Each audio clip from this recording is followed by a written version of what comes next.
Hello everyone and welcome back to ICT channel. आज हम करने जा रहे हैं इस वीडियो में 53rd डे का सेशन और आज हम सीखेंगे कुछ नई सेंटेंसेस जो लॉ से रिलेटेड है। यानी जब लॉ से जुड़ी जब बातें करते हैं तो हम कैसे कैसे सेंटेंसेस फॉर्म करते हैं, कैसे सेंटेंसेस सब बनाते हैं, वो आज हम इस वीडियो में सीखेंगे। तो हम वीडियो को शुरू करें और आगे बढ़े इससे पहले चैनल पे अगर आप नए हैं तो चैनल को सब्सक्राइब करना ना भूलें।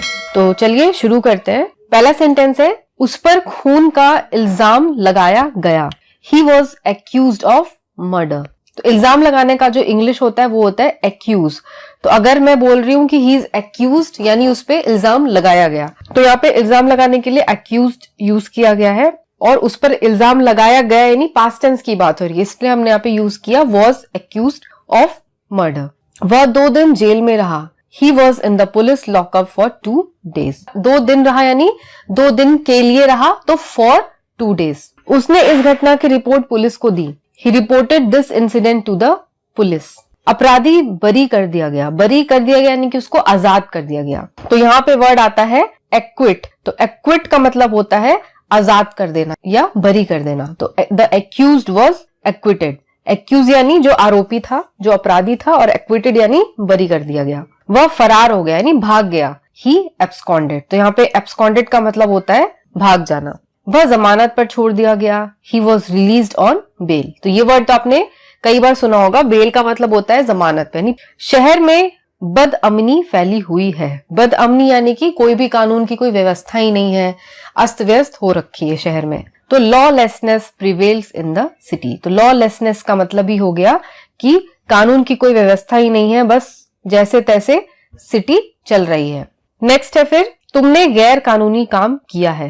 Your act is illegal. Illegal word आप सभी जानते हैं, गैर कानूनी का होता है इलीगल वर्ड। इंसाफ का यही तकाजा है। Justice demanded it. तो इस सेंटेंस का मतलब हुआ कि शायद इंसाफ को यही मंजूर था, यानी उस अपराधी को जेल हो गई तो हम कह सकते हैं कि इंसाफ का शायद यही तकाजा है। तो जस्टिस डिमांडेड इट यानी जस्टिस यही चाहता था कि जो अपराधी है वो जेल में चला जाए। आप मेरे गवाह हैं। You are my witness. तो गवाह का मतलब विटनेस। ये कानून के खिलाफ है। This is against the law. खिलाफ होना यानी अगेंस्ट होना। वह बिल्कुल बेगुनाह है। He is innocent. तो यहाँ पे इनोसेंट का मतलब हो गया बेकसूर या बेगुनाह, जिसने जुर्म नहीं किया है। आप ही इंसाफ करें। इट्स फॉर यू टू जज। इट्स फॉर यू टू जज यानी आपको ही अब इंसाफ करना है। जज करने का मतलब क्या होता है? जज करने का मतलब होता है कि आप सही और गलत के बीच में फैसला ले पा रहे हैं कि कौन सही है कौन गलत है। अगर आपने सही फैसला ले लिया तो आपने सही जज कर लिया।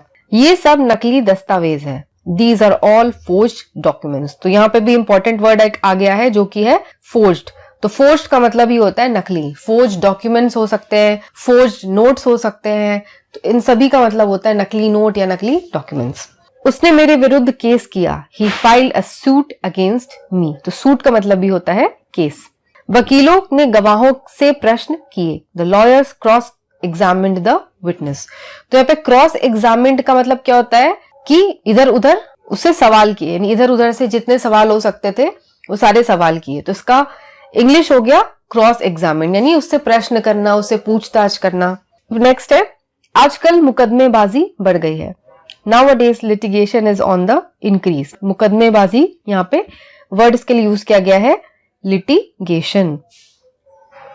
लिटिगेशन यानी हर चीज के लिए मुकदमेबाजी होती। कोर्ट में जाओ, फिर एक डेट लो, फिर उसका मुकदमा चलेगा, तो ये हो जाता है लिटिगेशन। नेक्स्ट है, पुलिस इस विषय में छानबीन कर रही है। The police is investigating the matter. छानबीन करना यानी इन्वेस्टिगेट करना। मैंने उसके विरुद्ध क्रिमिनल केस कर दिया। I have filed a criminal case against him. तो केस दर्ज करना को सिंपल कहते हैं फाइल करना। अगर आपने केस दर्ज किया है तो आपने केस फाइल किया है इंग्लिश में। तो I have filed a criminal case यानी क्रिमिनल के बेसिस पे जो केस चलाता है कि जिसमें वो साबित हो कि वो क्रिमिनल है, उसने कोई गुनाह किया है, तो वो होता है क्रिमिनल केस। अगेंस्ट हिम यानी उसके खिलाफ। मजिस्ट्रेट ने अपराधी पर अपराध लगा दिया। The magistrate convicted the accused. तो यहाँ पे कन्विक्टेड एक बहुत इंपॉर्टेंट वर्ड है लॉ में। अगर कोई कन्विक्ट हुआ है तो कन्विक्ट हुआ है का मतलब उसका इल्जाम साबित हो गया है और उसको सजा मिल गई है। तो कन्विक्टेड का मतलब ही होता है ऐसा इंसान, कन्विक्टेड पर्सन यानी ऐसा इंसान जिसका गुनाह साबित हो गया, उसे सजा मिल चुकी है। नेक्स्ट है, अंत में अभियुक्त और अभियोग करने वाले ने समझौता कर लिया। अभियुक्त और अभियोग यानी जिसने इल्जाम लगाया और जिस पे इल्जाम लगा। एट लास्ट द प्लेंटिफ यानी अभियुक्त एंड द डिफेंडेंट यानी अभियोग रीच्ड अ कॉम्प्रोमाइज, मैंने दोनों ने आपस में ही समझौता कर लिया। उसको मृत्युदंड मिला। He got a death sentence. ये सब भी आप जानते हैं, डेथ सेंटेंस का मतलब होता है कि मरने की सजा या मृत्यु की सजा देना। जूरी ने अभियुक्त के पक्ष में निर्णय दिया। The jury gave its verdict in favour of the accused. Accused यानी जिसपे इल्जाम लगाया गया है, और वर्डिक्ट यानी फैसला देना, निर्णय देना। तो वर्डिक्ट का मतलब होता है कि सारे पक्षों को, सारे सबूतों को, सारे दस्तावेजों को जांच करके, देख करके फिर अपना अंतिम फैसला सुनाना। और जूरी कौन होती है? जूरी होती है कुछ लोगों की बेंच, यानी जिस कोर्ट में होता है 4-5 लोगों का ग्रुप होता है, या 4-5 लॉयर्स का, 4-5 जजेस की एक बेंच होती है, ग्रुप होता है जिसको हम कहते हैं जूरी, जो आपस में विचार विमर्श करके आपसी सहमति से फैसला सुनाती है। नेक्स्ट है, खूनी को फांसी मिल चुकी है। The murderer has been hanged. सिर्फ हैंग्ड का मतलब ही हो गया कि फांसी मिल जाना। कानून न जानना कोई बहाना नहीं। Ignorance of law is no excuse. मतलब आप ये नहीं कह सकते कि आपको ये लॉ के बारे में नहीं पता था इसलिए आपने गलती कर दी, ये कोई बहाना नहीं होता है। जज ने चोर को सजा दी। द जज पनिश्ड द थीफ। मुकदमे का क्या फैसला हुआ? What was the judgment in the case. फैसला यहाँ पे जजमेंट हो गया। वह चश्मदीद गवाह है। He is an I witness. चश्मदीद गवाह यानी जिसने अपने आंखों से गुनाह होते हुए देखा है, तो वो हो जाता है आई विटनेस। वो एक गवाह का काम करता है, यानी उसने आंखों से देखा है वो चीज होते हुए, वो जुर्म होते हुए, और वो आके फिर अपनी गवाही दे रहा है कि हाँ मैंने ऐसा करते हुए से देखा था। यानी जो आरोपी है, जिस पे आरोप लगा है, उसके बारे में वो बताता है कि हाँ मैंने ऐसे करते हुए देखा था, तो वो हो गया चश्मदीद गवाह। वह कानून का मानने वाला है। He is a law abiding man. Law abiding man यानी ऐसा आदमी जो कि कानून को फॉलो करता है, कभी भी कानून नहीं तोड़ता। इंसाफ में देर का मतलब अंधेर है। Justice delayed is justice denied. यानी जस्टिस में देरी करना, इंसाफ करने में देरी करना, इंसाफ को रोकने जैसा। तो आप इंसाफ करने में देरी कर रहे हो, मतलब आप इंसाफ कर ही नहीं रहे हो, तो जितना ज्यादा देर होगा इंसाफ करने में उतना ही ज्यादा वो अच्छा नहीं है। सफाई के वकील ने बहुत बढ़िया पैरवी की। The defence council argued the case well.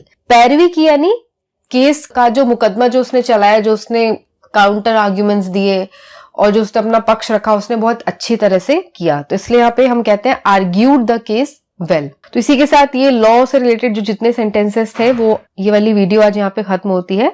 Next हम कुछ नए सेंटेंसेस देखेंगे अगली वीडियो में। तो अगर आपको आज की वीडियो पसंद आई हो तो वीडियो को लाइक करें, शेयर करें, और चैनल पर नए हैं तो चैनल को सब्सक्राइब करें। बेल आइकन भी प्रेस कर दें जिससे चैनल पे आने वाली वीडियोस की नोटिफिकेशन आपको मिल जाए। तो आज के लिए बस इतना ही। मैं मिलूंगी आपको अगली वीडियो के साथ। तब तक के लिए take care and have a nice day.